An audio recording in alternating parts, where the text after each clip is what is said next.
Hello guys. आपका मधुर Gupta channel पे बहुत बहुत स्वागत है। तो आज हमारे साथ रोली मैम हैं, जिनको 12 साल से ज़्यादा का एक्सपीरियंस है एज ट्रेनर, कैरियर काउंसलर।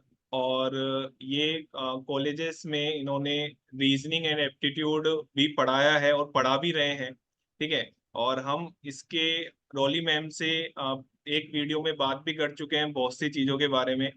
मैं थोड़ा सा ब्रीफ आपको बता देता हूँ हमने क्या क्या बात कर ली है। तो हमने मैम की higher secondary education and BTech तक की जर्नी डिस्कस कर ली है। उसमें कैसे करियर ऑप्शन चूज करना चाहिए उसने वो मैम ने बहुत अच्छे से एक्सप्लेन किया है। और जो जो प्रॉब्लम्स आती हैं उनके बारे में भी हमने बात की है टिल बीटेक तक। सो हमारा लास्ट पॉइंट हमने लास्ट वीडियो में छोड़ा था कि मैम आपका लास्ट ईयर प्लेसमेंट हुआ था विप्रो, राइट? सो आपका कैसा एक्सपीरियंस था इंटरव्यू का? और कंपनी के बारे में आप क्या सजेस्ट करना चाहेंगे, कैसी कंपनी है मैम? एक्सपीरियंस मेरा ऐसा था कि मैं जो ये मेरा लाइफ का पहला कैंपस ड्राइव था जिसमें मैं अपेयर हुई थी विप्रो टेक्नोलॉजीज का। और ओपन कैंपस ड्राइव थी तो अराउंड 2,500 बच्चे आए थे उस पर्टिकुलर कॉलेज में जहाँ पे मैं गई थी इंटरव्यू देने के लिए। तो रिटन राउंड हुआ था। रिटन राउंड और उसमें काफी ज्यादा मतलब आप समझ सकते हैं स्क्रूटनी बहुत स्ट्रिक्ट हुई थी। एप्टी रीजनिंग इंग्लिश का एक रिटन राउंड था, एस्से राइटिंग राउंड, फिर जीडी, फिर पीआई में भी टेक्निकल एचआर दोनों होते हैं। तो इनिशियली अगर मैं बोलूँ एक्सपीरियंस तो पहली चीज तो मैंने आपको जैसे मेंशन किया था कि टीसीएस, विप्रो और इन्फोसिस, लाइक ये तीनों मेरी कॉलेज टाइम की ड्रीम कंपनीज थी। तो आपको पहली ड्राइव में बैठने को मिल रहा है और वो भी आपकी ड्रीम कंपनी में, तो नर्वसनेस बहुत ज्यादा थी। मतलब नर्वसनेस ऐसी थी कि निकलेगा नहीं निकलेगा, क्लियर होगा नहीं होगा, बहुत कंफ्यूजन चल रहा था। बट जैसे ही रिटन राउंड क्रैक होता है किसी भी स्टूडेंट का, तो ऑटोमेटिकली आपका खुद में कॉन्फिडेंस भी बढ़ जाता है। धीरे धीरे फिर वन गो में मेरा क्लियर हो गया था, तो बीटेक की जर्नी बहुत अच्छी थी। एंड उसके बाद में फिर जब मैंने एक्चुअली विप्रो में, मैं आपको बताऊं, जैसे ही कोई एनरोल हो जाता है, सिलेक्ट हो जाता है, आपका रिजल्ट आता है, तो उनका एक सोशल लर्निंग प्लेटफॉर्म होता है। उस पे वो आपको मतलब आपको वहाँ पे आप लॉग इन कर सकते हैं, वहाँ पे क्विजेज होती हैं, प्रोग्राम्स होते, मतलब बहुत सारे आपको प्रोजेक्ट दिए जाते हैं। तो वहाँ पे एक डैशबोर्ड चलता है, हर वेंसडे को अपडेट होता था। तो वहाँ पे जिसने अच्छा परफॉर्म किया उसका ऑल इंडिया रैंकिंग आती थी उस पर्टिकुलर बैच के लिए। तो उसमें मेरी हमेशा टॉप 5 में रैंक रहती थी। ऑब्वियसली आपको आपकी ड्रीम कंपनी में जॉब मिला है तो आपका डिवोशन उतना बढ़ जाएगा। तो यस। वो अच्छी जर्नी थी, बीटेक की जर्नी बहुत अच्छी थी मेरी। ओके। अगर मैं बात करूं। और हमारे कॉलेज से उस टाइम पे 5 बच्चों का सिलेक्शन हुआ था। Okay okay okay. सो अगर मैं बात करूं मैम की, तो बीटेक में जैसे मैम ने बताया था इनकी 100% अटेंडेंस थी। और आई थिंक वही मेन रीजन है कि इन्होंने चारों साल टॉप किया है बीटेक में। सो मैम आप उसको टॉप करने को क्या पॉइंट्स बताना चाहेंगे कि इस वजह से मेरा वो मैं हर साल वही चीज मैंने मेंटेन रखी। एक्चुअली होता क्या है ना मैम कि फर्स्ट ईयर टॉप करना ठीक है, but second year, third year, fourth year उसको मेंटेन रखना इज वेरी डिफिकल्ट। सो कैसे कैसे पॉइंट्स आपने ध्यान में रखे आपकी जर्नी में? Yes ma'am. तो उसमें मैं अगर सच कहूँ, जैसे मेरे जो आठ चारों साल, जैसे आपने कहा 8वें सेमेस्टर में मैंने फर्स्ट रैंक मेंटेन रखी थी। तो उसमें मेजर जो मैं अपना जो मतलब इस चीज का जो श्रेय है वो अपने फैकल्टीज को दूंगी, क्योंकि 100% अटेंडेंस होती ही इसलिए थी क्योंकि कॉलेज में कुछ ऐसा मिल रहा था पढ़ने को जो जिसकी वजह से मैं रोज जाती थी। तो वहां पर मुझे ऐसा लगता है हर फैकल्टी, एज आप भी टीचिंग लाइन में हो, तो वो हर फैकल्टी अपना 100% देता है। बट स्टूडेंट उस चीज को इनहेरिट करना चाहता है कि नहीं चाहता है, इस पे भी फैकल्टी का एंथुसियाज्म डिपेंडेंट हो जाता है। तो मुझे वहां पर जब मैं पढ़ती थी, नोट्स बनाती थी, वो नोट्स आज भी मेरे साथ हैं। तो मैं वही पढ़कर एग्जाम देती थी और मेरा रिजल्ट अच्छा आ जाता था। तो वहां पे सिर्फ कंसिस्टेंसी थी और जो पे करती थी। और खुशी इस बात की होती थी कि चलो अगर आईआईटी एनआईटी नहीं भी हुआ तो अपने कॉलेज में यू आर एक्सेलिंग। तो ये चीज, ये ट्रिगर करती, यही चीज मतलब एक फ्यूल की तरह काम करती थी कि अगले सेम में भी अच्छा करना है, तो और मेहनत करती थी। मतलब बीटेक के टाइम पे मैं सुबह 4 4 बजे तक मैंने पढ़ाई की है। Okay okay. सो जैसे मैम ने बताया कि मेहनत करनी पड़ती है, ठीक है, सभी रिजल्ट्स आते हैं। सो मैम, और आपकी जर्नी में आगे बढ़ते हैं। सो मैम ने कॉलेज में भी पढ़ाना स्टार्ट किया था आफ्टर बीटेक। सो मैम, कैसे आपने पढ़ाना स्टार्ट किया? आप विप्रो में काम कर रहे थे कंपनीज में। सो कैसे आप टर्न हुए टीचिंग लाइन में? इसका ये था कि विप्रो में मैं जब तक, ये जो मैंने आपको जर्नी बताई है, मैंने जितना सोशल जो प्लेटफॉर्म होता है उस पर मैंने जो परफॉर्म किया, ये सब वर्क फ्रॉम होम था। फिर जब एक्चुअल ज्वाइनिंग आई और मुझे लोकेशन विशाखापट्टनम मिली, तब मुझे एक्चुअली में ये रियलाइज हुआ कि विशाखापट्टनम मुझे नहीं जाना है। और ऑब्वियसली वो मेरे लिए एक बहुत बड़ा, मतलब एक टफ डिसीजन भी था कि आप जिस चीज को अपनी ड्रीम कंपनी बोल रहे हो, वहीं पे आपको ऑन साइट लोकेशन मिल रही है तो नहीं जाने का मन हो रहा। वो एक टफ डिसीजन भी था। तो मैंने घर पे भी बोला कि विशाखापट्टनम लोकेशन है और मुझे नहीं जाना, तो my parents were very much okay कि ठीक है, नहीं जाना, मत जाओ। बट अब वहां से ये चीज, जैसे मैंने आपसे कहा, कम लोगों का सिलेक्शन हुआ था, ड्रीम कंपनी थी, रिसेशन का टाइम चल रहा था 2011 12 की, जब 12 13 की बात बता रही हूँ आपको ये।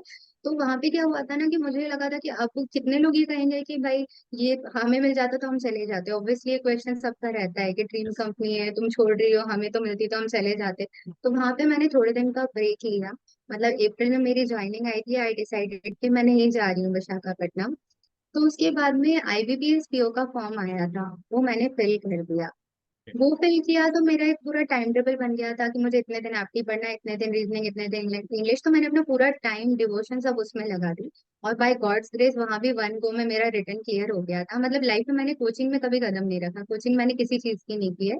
तो वहां पे वन गो में जब मेरा सिलेक्शन हुआ, तो मुझे अच्छा भी लगा था कि चलो अब गवर्नमेंट जॉब का भी एक मेरे पास में आ जाएगा कि मैं गवर्नमेंट जॉब कर रही हूँ। बट वहां पे क्या हुआ था, मेरा इंटरव्यू में फाइनल सिलेक्शन नहीं हुआ था। मतलब मुझे 20 में से शायद 8 नंबर चाहिए थे, वो भी मुझे नहीं मिले थे। बाद में मुझे रियलाइज हुआ कि शायद जिन्होंने मेरा इंटरव्यू लिया था उनको ये रियलाइज हो गया था कि इंजीनियरिंग की फील्ड से है, बैंकिंग में क्या करेंगी। तो वहां मेरा सिलेक्शन नहीं हुआ। उसके बाद मेरा पॉलिटेक्निक में सिलेक्शन हो गया था, मैंने फॉर्म फिल किया था। बीटेक में परसेंटेज बहुत अच्छे थे, मेरिट बेसिस पे मेरा जब इंटरव्यू हुआ, रैंक 1 थी मेरी। तो मैं वहां से मेरी टीचिंग जर्नी शुरू हुई थी। तो इनिशियली मैं कंप्यूटर साइंस और आईटी के बच्चों को कंप्यूटर साइंस इंजीनियरिंग के जो सब्जेक्ट होते हैं वो पढ़ाती थी। ओके। तो मैम, आपका मैम को 2 साल वहाँ पे मैम ने पढ़ाया अप्रोक्स। तो मैम, वहाँ का आपका कैसा एक्सपीरियंस रहा? जैसे आप जर्नी तैयारी करते हुए प्राइवेट सेक्टर से आप टीचिंग फील्ड में जा रहे हो। और मैं अगर मेरी बात करूँ तो मेरे को तो पता भी नहीं था कि मैं टीचर बन पाऊंगा, ठीक है, क्योंकि मैं भी बहुत इंट्रोवर्ट इंसान था। ठीक है, इंट्रोवर्ट और एक्सट्रोवर्ट आई थिंक कुछ होता नहीं है, वो तो हम अपने आप को खोल नहीं पाते हैं, अंदर से बोल नहीं पाते हैं लोगों से। तो इस वजह से हम अपने आप को एक्सप्रेस नहीं कर पाते हैं। बट जब से एक्सप्रेस करना सीखा तो आज बहुत लोगों को हम बता पाते हैं। सो मैम, मेरा यही क्वेश्चन है कि आपका टीचिंग लाइन एक बहुत डिफरेंट लाइन है, ठीक है, उसमें आपको बच्चों हम्म। को कैसे एक्सप्रेस करना है चीजों को, ठीक है, नॉलेज होना बड़ी बात नहीं है, ठीक है, उसको जितनी नॉलेज आप में है उसको एक्सप्रेस कैसे करते हो आप, ये बहुत बड़ा फैक्टर टीचिंग लाइन में है, जितना मैंने अभी सीखा है मेरी छोटी सी जर्नी में, ठीक है। सो आपकी वो जर्नी 2 साल की कैसी रही मैम? ये आपने बहुत अच्छा पॉइंट बोला, जो अभी आपने कहा कि नॉलेज होना और नॉलेज को इम्पार्ट करना दो अलग अलग चीजें हैं। और ये बिल्कुल सच भी है।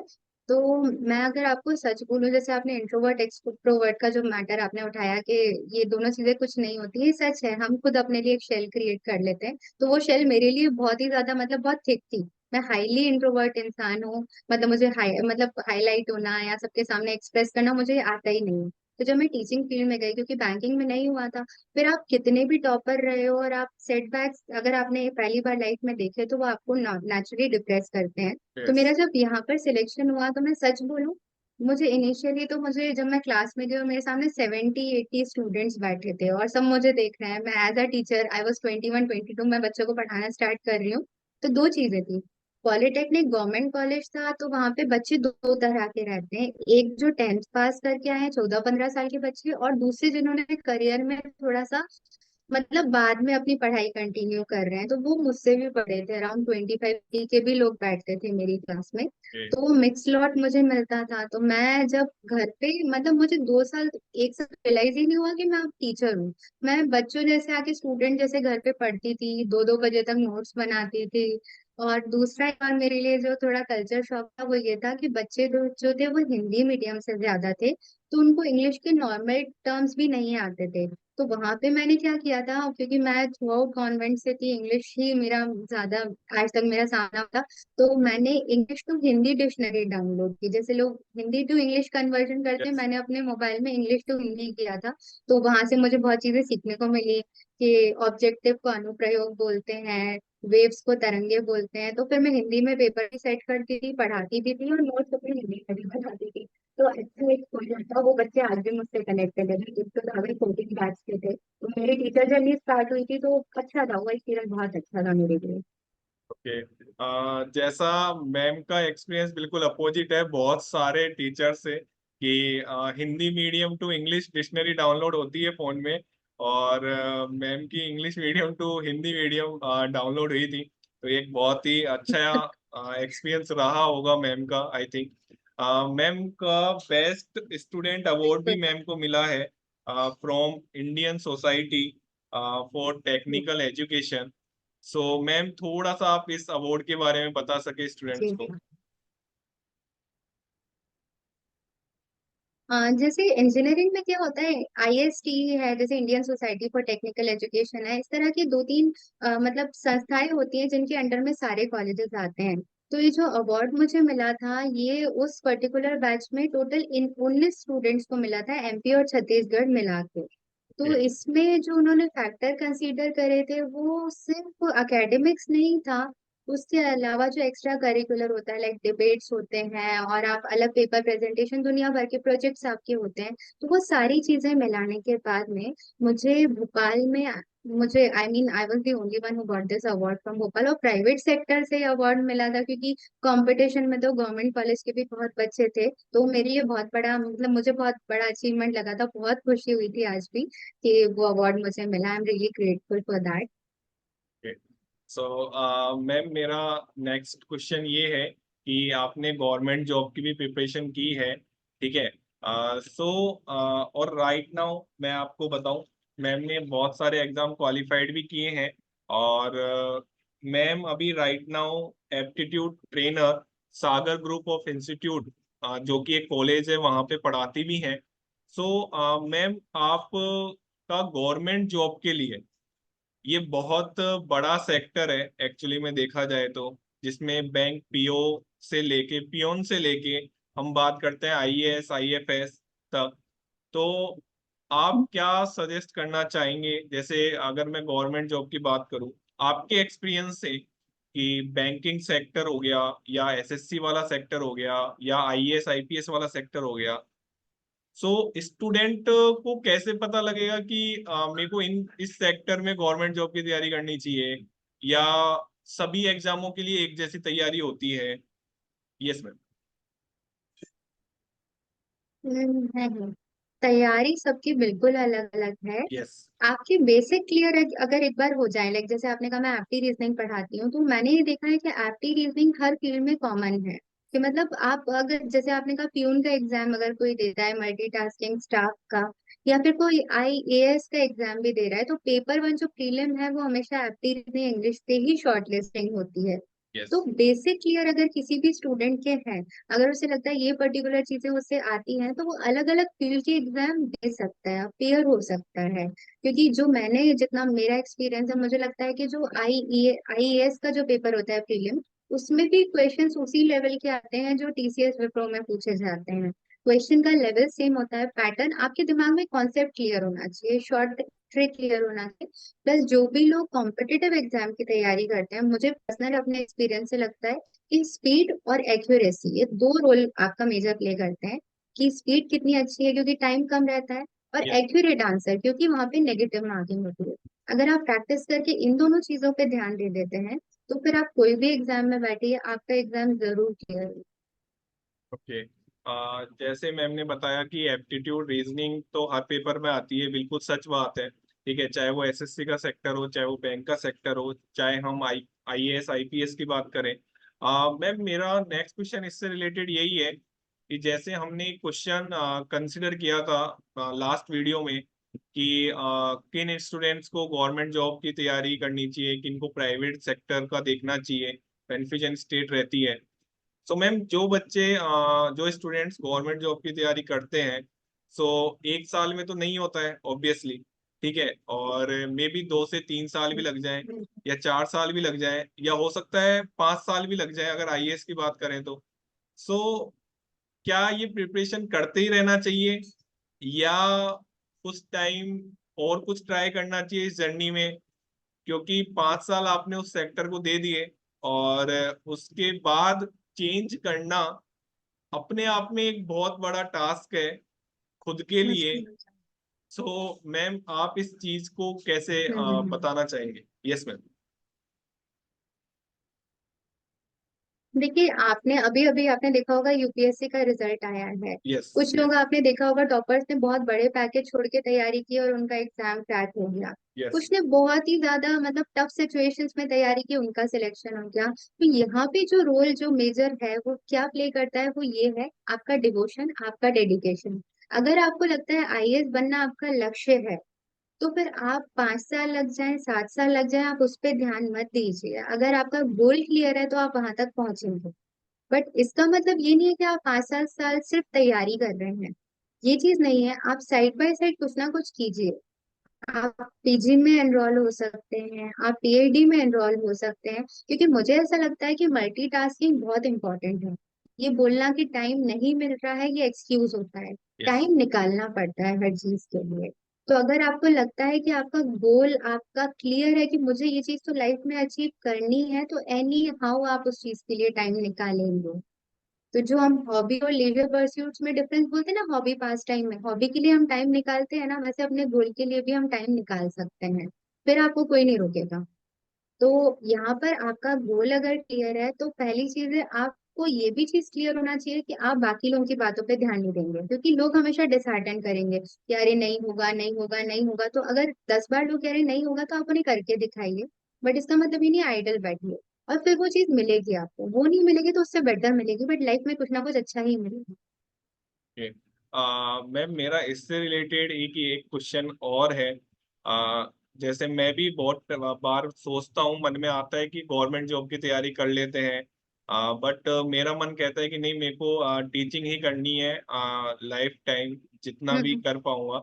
बट सराउंडिंग्स हो गई, या फिर मन में भी आता है कि गवर्नमेंट जॉब अच्छा है सिक्योरिटी को लेके, कि हाँ एक बार जॉब लग गए देन कोई हटा नहीं सकता है वहां से। बट प्राइवेट सेक्टर में आप ऐसे नहीं कर सकते, सोच सकते हैं। तो मैम ये जो बिल्कुल। थिंकिंग मेरे ये माइंड बात में भी सही। आती है, मैं ये चीज नहीं कहूंगा मेरे माइंड में नहीं आती है, मैं अभी वर्क कर रहा हूँ, बट मेरे माइंड में भी आती है, ठीक है, क्योंकि अभी टाइम है, 24 25 एज है, देन आता है कि हाँ कर सकते हैं अभी। सो मैम, बट आई बिल्कुल। डिसाइडेड कि नहीं मेरे को पढ़ाना है। बट वो चीज दिमाग में आती है कि एज ए प्रोफेसर भी तो पढ़ा सकते हो आप। सो इस चीज को बिल्कुल। कैसे क्लियर करें, जैसे माइंड में आप अपने एक्सपीरियंस से शेयर करना चाहें? मुझे ऐसा लगता है जब तक कोई गोल हमने अचीव नहीं किया है तब तक वो बहुत बड़ा दिखता है। कि ऐसा लगता है कि ये चीज हो जाएगी तो लाइफ बिल्कुल सेट है, सब अच्छा हो रहा है, जैसे मुझे विप्रो के टाइम पे लगता था। फिर गवर्नमेंट जॉब का जैसे आपने बोला, मैंने बहुत से एग्जाम्स क्रैक किए, मेरे पास ऑफर लेटर्स आए, ज्वाइनिंग लेटर आ गए, और मैंने वहां ना जाना डिसाइड किया। लाइक मेरा एपेक्स बैंक में जब सिलेक्शन हुआ था, दमोह एक एमपी में जगह वो मुझे मिली थी, मैंने वो ज्वाइन नहीं किया। तो लोगों की आज भी ये बात रहती है कि गवर्नमेंट जॉब तो कोई कहीं भी लोकेशन मिले जाता ही है। तो आप नहीं गए, तो आप दोनों सेक्टर के एग्जाम क्रैक करके सिलेक्ट होके ये चीज रियलाइज हुई है कि लॉन्ग रन में आपको क्या चीज पसंद है वो काम आएगी। लोग गवर्नमेंट जॉब में भी दुखी हैं, वो बोलते हैं प्राइवेट सेक्टर अच्छा है, इतने पैसे कमा रहे हैं लोग। प्राइवेट सेक्टर के दिमाग में आता है कि गवर्नमेंट सेक्टर अच्छा है, जॉब सिक्योरिटी है। बट अल्टीमेटली जो चीज हमारे पास है उससे हर इंसान दुखी है। बट अगर आप कभी कभी, मेरे साथ भी होता है, जब मैं पीछे मुड़ के देखती हूँ मुझे लगता है विप्रो में होती तो आज लाइफ कुछ अलग होती, या फिर मैंने वो ज्वाइन कर लिया होता तो आज ये चीज नहीं हो रही होती। तो जो चीज होना है वो तो हो ही रही है। बट आप अगर अल्टीमेटली घर पे आ रहे हो आप जॉब के बाद, और आपको ये सुकून है कि आप वो कर रहे हो जो आपको पसंद है, तो फिर बाकी लोगों की बात पे ध्यान नहीं देना चाहिए। प्लस जैसे आपने कहा अभी एज है, तो एज जब तक है तब तक ट्राई करते रहना चाहिए, मतलब लास्ट शॉट तक आप तैयारी कीजिए, क्योंकि हो सकता है आज आपको लग रहा है कि आपको टीचिंग फील्ड में रहना है, आपका सिलेक्शन हो जाए, आपका दिमाग बदल जाए कि नहीं टीचिंग तो साइड बाय साइड भी हो सकती है, मुझे गवर्नमेंट जॉब में जाना है। तो अगर पीछे मुड़ के जब आप 60 साल के हो जाओ देखो कि ऐसा कर सकते थे, चांस था, वो जो रिग्रेट होता है उससे बेटर है कि आज आप लास्ट मोमेंट तक, आपकी जब तक एज लिमिट क्रॉस नहीं हो जाती आप ट्राई करते रहो। आपका सिलेक्शन होता है तो हो सकता है आपको वो अच्छा लगने लगे। मैंने भी टीचिंग फील्ड में आने का नहीं सोचा था, तैयारी कर ही रही थी उस टाइम पर भी, बट आज मुझे टीचिंग पसंद आ रही है। तो आप जब तक जो चीज, जैसे आपने कहा ना कि एग्जाम कैसे डिसाइड करें इसमें बैठना है अपियर नहीं होना है, आप हर एग्जाम में अपियर हो, क्योंकि हो सकता है सिलेक्शन के बाद आपको रियलाइज हो कि नहीं ये एग्जाम अच्छा था, अच्छा हुआ मैं अपियर हो गया, हो गई। तो जब तक आपकी एज है आप एक्सप्लोर कीजिए हर फील्ड में अपना करियर, जो जो एग्जाम में आप एलिजिबल हो फॉर्म भरिए, कुछ नहीं तो एक्सपीरियंस जरूर मिलेगा। Yes yes yes. Okay. So ma'am ने बहुत ही अच्छे से एक्सप्लेन किया है कि जो कंफ्यूजन स्टेट होती है उसको हटाने का एक ही तरीका है कि आप वो कर लीजिए। ठीक है, एक बार करके देख लीजिए। सो आपको लाइफ में वो चीज रिग्रेट नहीं होगी कि आपने वो नहीं किया है। एग्जैक्टली सो बहुत ही अच्छे से एक्सप्लेन मैम ने किया है। मैम मेरा नेक्स्ट क्वेश्चन ये है कि आप 2014 2017 से आप लगभग अप्रोक्स 2017 से और अब तक आप aptitude trainer, as a aptitude trainer work कर रहे हैं। सो कैसा एक्सपीरियंस रहा है आपका इतने साल का? Yes ma'am. इसमें मुझे सबसे ज्यादा जो रोल मेरा मेजर प्ले किया वो ये किया कि मैं पॉलिटेक्निक में गवर्नमेंट जॉब की तैयारी भी करती थी। जब मेरा लेक्चर नहीं होता था या लंच टाइम होता था, तो मान लीजिए सैटरडे संडे को एग्जाम होते हैं, तो मैं बैठ के अपनी बुक्स में क्वेश्चन जो है मल्टीपल चॉइस वो सॉल्व कर रही होती थी। वहां पे बच्चों ने मुझसे बोला मैम हमारी भी तैयारी करा दीजिए, उनको थोड़ा गाइड किया, तो उनमें से कुछ बच्चों का सिलेक्शन हो गया था। तो ये चीज जब प्राइवेट कॉलेज में जब मैं गई और मुझे ये चीज सबको पता चली, तो उनने मुझे कहा था कि इस फील्ड में भी आप मतलब ट्राई कर सकते हैं। तो मेरा एक्सपीरियंस ऐसा था, जब मैं पहले दिन वहां पढ़ाने गई तो अब मैं सिर्फ सीएसआईटी को नहीं पढ़ा रही थी, civil, mechanical, electrical, all branches of engineering, MCA, MBA, pharmacy.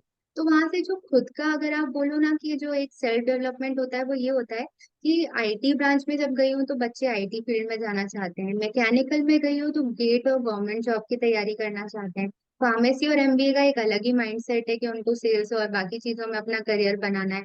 तो वहां पे ना खुद की पर्सनालिटी बहुत डेवलप हो जाती है कि आप हर क्लास में एक नए तरीके से पढ़ाने जा रहे हो, और आपका स्टूडेंट जो होल्ड है वो बहुत बढ़ जाता है। लाइक मेरे स्टूडेंट की जो एक्सटेंडेड फैमिली आप बोल सकते हो वो इतनी बड़ी ऐसे ही हुई है क्योंकि अलग अलग फील्ड के बच्चे उनको मैंने पढ़ाया है।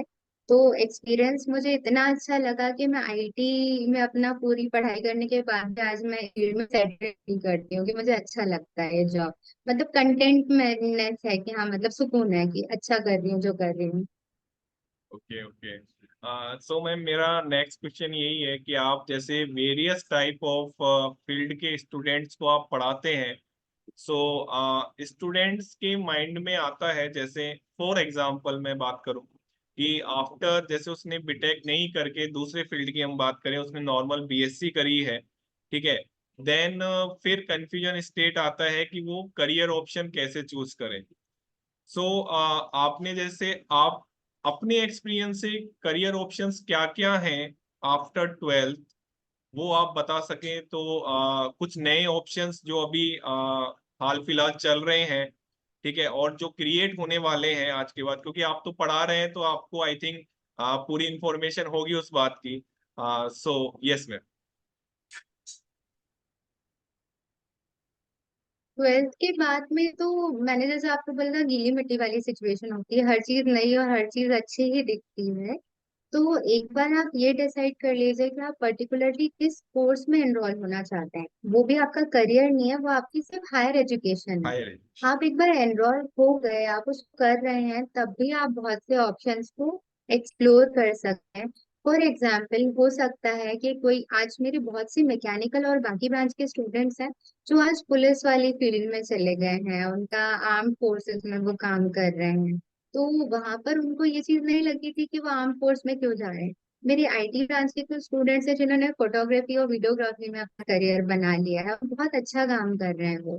तो हमेशा अपनी बीटेक एमटेक या आपका जो भी यूजी पीजी है उसको आप अपना करियर मत समझिए, क्योंकि आपको अल्टीमेटली ये पता चल जाएगा इन द लॉन्ग रन कि आपको क्या करना है और आप वहां तक पहुंचेंगे। आपका माइंडसेट क्लियर होना चाहिए कि आपको क्या करना है। तो आपने ट्वेल्थ के बाद में फॉर एग्जाम्पल किसी स्टूडेंट ने बीबीए में एडमिशन ले लिया, बीबीए के बाद में उसे एमबीए करना है या बैंकिंग सेक्टर की तैयारी करनी है, प्राइवेट जॉब में जाना है, ये उसकी चॉइस है। और चॉइस कैसे पता चलेगी? आप नेट पर सर्च कीजिए, बहुत से करियर गाइडेंस के वीडियोस हैं, काफी चीजें हैं जिससे आपको ये चीज पता चल सकती है कि क्या आपको अच्छा लग रहा है।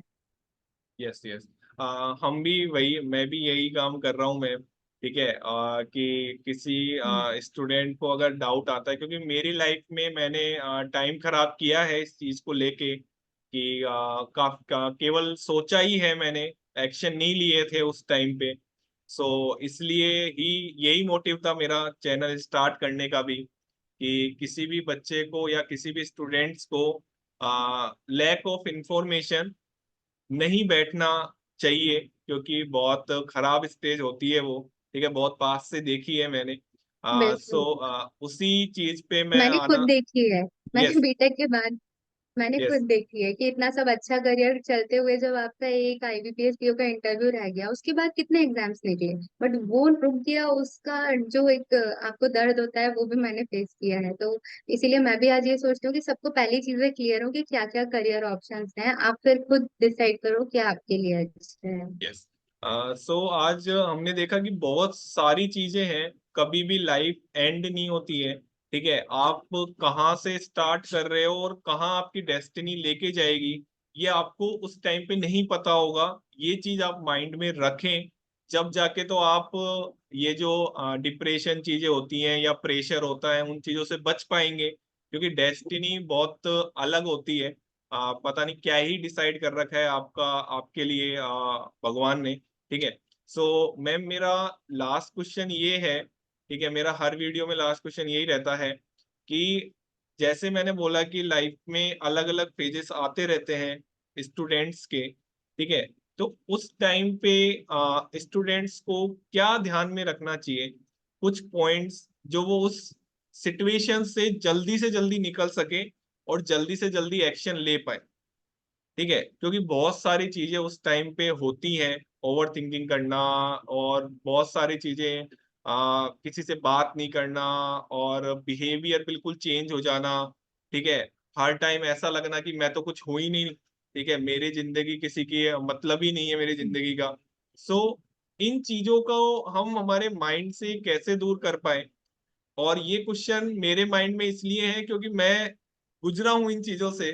सो मैं नहीं चाहता कि जो भी, जहां तक भी ये वीडियो पहुंचे, ठीक है, सो उनकी लाइफ में ऐसा कोई फेज ना आए पहली बार, बट आते हैं, ये भी सच बात है। ठीक है, तो उस टाइम पे उन आते हैं, क्या बिल्कुल आते करना हैं। चाहिए, वो आप अपने एक्सपीरियंस से बताइए। पहली चीज है, गिव अप नहीं करना चाहिए। हो सकता है आपने 10 एग्जाम्स में आप फेल हुए हो, बट 11वें के लिए आप तैयार रहो, क्योंकि आप हर बार कुछ ना कुछ सीख के आगे बढ़ रहे हो और आप हर बार अपनी जो शॉर्ट कमिंग्स है उस पर वर्क करके आगे बढ़ रहे हो। गिव अप नहीं करना है। आपकी 20 साल 25 साल की एज आपका करियर डिसाइड नहीं करती है, और आपकी लाइफ में आप फेलियर हो के सक्सेसफुल हो ये भी डिसाइड नहीं करती है। यस। ना आप गिव अप कीजिए, ना दूसरों की बातों में आइए, जो एक्सटर्नल फैक्टर्स होते हैं कि फैमिली, पड़ोसी, रिश्तेदार, इसने ऐसा किया, उसने वैसा किया, इसका इतना पैकेज है। क्लासरूम के बाहर जो लाइफ है वो पैकेज से बहुत अलग है। आपके लिए सक्सेस की डेफिनेशन अलग होगी, किसी और के लिए सक्सेस की डेफिनेशन अलग होगी। तो इस चीज का ध्यान रखें कि सिर्फ पैकेज देके कहीं नहीं जाना है, क्योंकि बड़ा पैकेज भी आपको वो खुशी नहीं दे सकता जो शायद आप दूसरा काम करके आपको मिल सकती है। तो ये चीज ध्यान में रहे। और दूसरी चीज है जो आपने सुसाइडल फैक्टर और गिव अप वाला बोला, तो कोई भी करियर, कोई भी चीज लाइफ से बड़ी नहीं होती है। तो ये चीज हमेशा ध्यान में रखिए कि आज जो सिचुएशन है वो टेम्पररी है, खुशी भी टेम्पररी है, दुख भी टेम्पररी है। बट वहां पे इतना बड़ा डिसीजन ना लेके आप शांति से बैठो, सांस लीजिए लंबी, और फिर सोचिए कि आगे अच्छा ही करना है। अगर आपने ज्यादा डाउनफॉल देखा है तो आपको और ज्यादा बाउंस बैक करना है। तो वहां पर आप ऐसे लोगों के साथ में बैठिए, ऐसे वीडियोस अवेलेबल हैं जो आपको एनकरेज करेंगे गिव अप ना करके आप अपनी कंसिस्टेंसी पर ध्यान दीजिए, क्योंकि अच्छा होगा लाइफ में अल्टीमेटली। इस चीज का ध्यान रखें। तो ज्यादा एक्सटर्नल फैक्टर्स की बातों में आकर अपनी लाइफ बर्बाद ना करें। आप अपने लिए क्या अच्छा है वो सोचकर आप डिसीजन लीजिए। सो लास्ट थिंग इज, मैं आपसे ये चीज पूछना चाहूंगा मैम कि जो आप पढ़ाते हैं एप्टीट्यूड एंड रीजनिंग, सो उसमें स्टूडेंट कैसे स्कोर अच्छा कर सकता है, आप कैसे गाइड करते हैं स्टूडेंट्स को, ठीक है, सो वो आप बता सकें। Yes ma'am. जैसे एप्टीट्यूड की अगर मैं बात करूँ तो एप्टीट्यूड मैथ्स से बिल्कुल अलग है। मैथ्स में हमें पूरा फॉर्मूला लिख के आंसर निकालना है। एप्टीट्यूड में हमें कम टाइम में आंसर निकालना है। तो तैयारी का पहला तरीका ये है, आप जितनी प्रैक्टिस करोगे आप उतने ज्यादा इस फील्ड में मास्टर हो जाएंगे। मतलब आप कम से कम इतनी प्रैक्टिस कीजिए कि एक ही क्वेश्चन को, मैं जो स्टूडेंट्स को बेसिकली बोलती हूँ, एक एग्जाम्पल देके आपसे कहूंगी। For example time and work एक टॉपिक है, तो मैं उनसे बोलती हूँ पहली बार में आप क्वेश्चन सॉल्व करोगे, सिर्फ सॉल्व करना आपका वो होना चाहिए फैक्टर। दूसरी बार में टाइम लिमिट में सॉल्व करना होना चाहिए। और तीसरी बार में टाइम लिमिट में मैक्सिमम सही क्वेश्चन सॉल्व करना होना चाहिए। आप प्रैक्टिस करते जाओ, आप इम्प्रूव होते जाओगे, एग्जाम्स में अपियर होते जाइए और आपको वो चीज मिल जाएगी। तो दोनों चीजें, एप्टी रीजनिंग और हर चीज में यही है, प्रैक्टिस मेक्स यू परफेक्ट। तो प्रैक्टिस आप जितनी कर सको उतनी कम है, करते ही रहो उस प्रैक्टिस को। सो ये तो बिल्कुल सच बात है कि प्रैक्टिस इंसान को बहुत बेहतर बना देती है, ठीक है, एक अपना बेटर वर्जन खुद ही तैयार करता है वो प्रैक्टिस से। एक लास्ट और बहुत अच्छी चीज जो मैम कर कर रही हैं और मैम ने करी है, जो बच्चे नहीं पढ़ पाते हैं किसी भी रीजन की वजह से, वो फाइनेंशियल भी हो सकता है या कोई अदर रीजन की वजह से, उनको भी मैम ने पढ़ाया है, अपना कंट्रीब्यूशन दिया है, अपना टाइम दिया है। सो मैम आप का वो एक्सपीरियंस कैसा रहा जब आपने ऐसे बच्चों को पढ़ाया जो कैपेबल नहीं है पढ़ने के लिए, ठीक है, सो और क्या चीजें इम्प्रूव हो सकती हैं, ठीक है, हम सबको क्या करना चाहिए उनके लिए, वो आप थोड़ा सा गाइड कर सके। Yes ma'am. वो बच्चे जो है वो पर्टिकुलरली फाइनेंशियली वैसे ही स्ट्रगल कर रहे हैं, बैकग्राउंड में उन्होंने घर में वो स्ट्रगल देखा है। तो जैसे मैं खुद कभी कोचिंग नहीं गई हूँ, तो मुझे ऐसा लगता है कि ऐसे स्टूडेंट को सिर्फ एक गाइडेंस की जरूरत है, क्योंकि वो पर्सनल लाइफ में वैसे ही एक स्ट्रगल देख रहे हैं और उनमें आपको दिख रहा है कि पोटेंशियल है। तो एक बार उन्हें आप ये सपना जरूर दिखाइए कि आगे बढ़ना, अगर आप अपनी फाइनेंशियल कंडीशन को इम्प्रूव करना चाहते हो तो आपको ही मेहनत करनी है, और मेहनत आप कर सकते हो। एक बार उनके माइंड में ये चीज बैठ गई तो वो नेचुरली मेहनत करते हैं। और मेरे बहुत से स्टूडेंट्स हैं जिन्होंने अपने फैमिली का एक जो चीजें थी, जो फाइनेंशियल स्ट्रगल, उसको बिल्कुल बदल दिया। आज वो इतना अच्छा कर रहे हैं लाइफ में कि उनको देख के खुशी होती है। तो उन स्टूडेंट्स के लिए उनका माइंडसेट ही उनका दुश्मन हो जाता है, क्योंकि उन्होंने वो चीज देखी है। तो वहां पर उनको ये दिखाना कि अगर माइंडसेट दुश्मन है तो वही माइंडसेट आपका दोस्त बन जाएगा, आपको आगे बढ़ाएगा, आपकी फैमिली की लाइफ चेंज कर देगा। तो ये उनमें ये मोटिवेशन भरना बहुत जरूरी होता है, ये मोटिवेट करना, उनको गाइड करना जरूरी होता है, मुझे ऐसा लगता है। ओके। और हम उसमें और क्या कंट्रीब्यूशन कर सकते हैं, जैसे जो सोसाइटी है, बहुत सारी चीजें हो रही हैं आज के टाइम पे, बहुत सारे ऐसी कोचिंग इंडस्ट्री हैं जो हर जगह तक एजुकेशन को पहुंचा रही हैं, ठीक है, और मैं भी इस चैनल से कुछ इंफॉर्मेशन किसी बच्चे तक पहुंच पाए, ठीक है, और कोई कैरियर गाइडेंस उसको मिल सके, एंड हर फील्ड की पर्टिकुलर सच, एक्चुअली क्या होता है ना कि सच बाहर नहीं आ पाता है, ठीक है, सब अच्छी अच्छी बातें बता के, जैसे मैम ने हाईलाइट किया था पैकेज की हम बिल्कुल। बात करते हैं, ठीक है, कि पैकेज आईआईटी से पास आउट हो गए तो करोड़ों के पैकेज लग जाएंगे, ये हो जाएगा वो हो जाएगा, ठीक है, तो ऐसा तो मैक्सिमम पॉपुलेशन है जिनका आईआईटी में नहीं होता, बट आज वो एज ए ओनर बैठे हुए हैं उस इंडस्ट्री के, और उनके नीचे आईआईटीज के स्टूडेंट वर्क कर रहे हैं। सो मैम, बिल्कुल। हाँ, so ma'am, thank you so much, आपने अपना बहुत वैल्यूबल टाइम मेरे को दिया, और आई थिंक ये बहुत हेल्पफुल रहेगी स्टूडेंट्स को, ठीक है, हमने सारे सेक्टर्स सारे फैक्टर्स हमने कवर कर लिए हैं, और मैम की बहुत बड़ी जर्नी रही है, कम 12 से 12 to 14 ईयर्स 15 ईयर्स की जर्नी हो चुकी है मैम की, टीचिंग फील्ड में और गवर्नमेंट जॉब में, प्राइवेट सेक्टर में। सो सारे सेक्टर्स को हमने कवर किया है। So thank you so much ma'am. Thank you so much Madhur. और मैं यही बोलने वाली थी कि आपका चैनल भी इसी फैक्टर में कंट्रीब्यूट कर रहा है। स्टूडेंट्स इसको एक्सेस करेंगे, उन्हें बहुत कुछ मिलेगा आपके वीडियोस के थ्रू भी। तो you are doing wonderful job and wish you all the best. Thank you for inviting me. It's my pleasure ma'am. Thank you so much. So meeting add करते हैं मैम।